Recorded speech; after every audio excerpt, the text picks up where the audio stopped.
Hi everyone, welcome to Module 3 of EDU 593, Developing a Plan of Action. So by now you have really, you've decided on your topic, you've expanded your knowledge of those focal areas and integrated them and formulated your research question. You have selected your approach, so whether it's qualitative, quantitative, or mixed methods, you've selected that approach that's going to guide your study. And then you've done a lot of your lit review, and you're going to continue at this module. Now it's time to develop this research plan, really focusing on several items. So you're going to consider some of these essential questions that are going to guide your study. So how are you going to collect the data? How about participants? How will you select them? We need to think about how we're going to scope out the study. How long will the study last? What is your role as an action researcher throughout the investigation?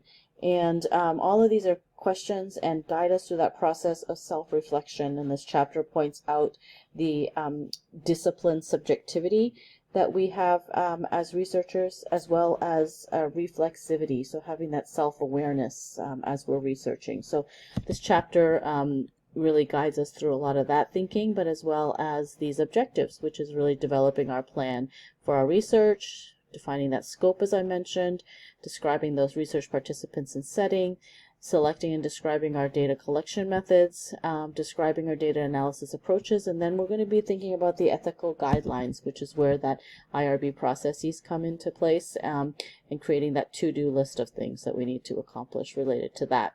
So we have two assignments here. We've got our reflection 3 and then as well as our paper 3. So let's go into reflection 3. And remember, the reflections are a brief reflection paper of about 500 words that synthesize our reading of the chapter. In this case, it's chapter 4. Go through all the chapter exercises and activities.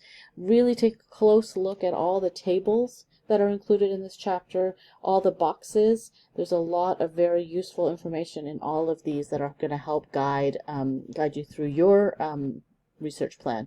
So remember to synthesize, and then you're going to write it from the perspective of applying it to your focal area and your research proposal. So synthesizing all of that reading.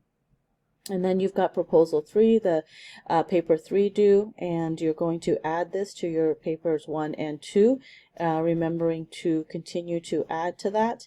And in this paper, you're going to be including describing those research site and participants, explain how you're going to be collecting the data, your data analysis.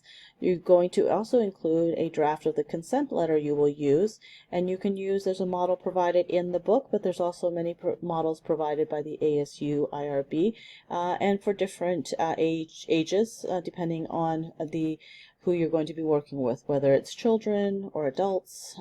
So there's a lot of sample forms that are provided, and you're going to make use of the responses to help you write your paper.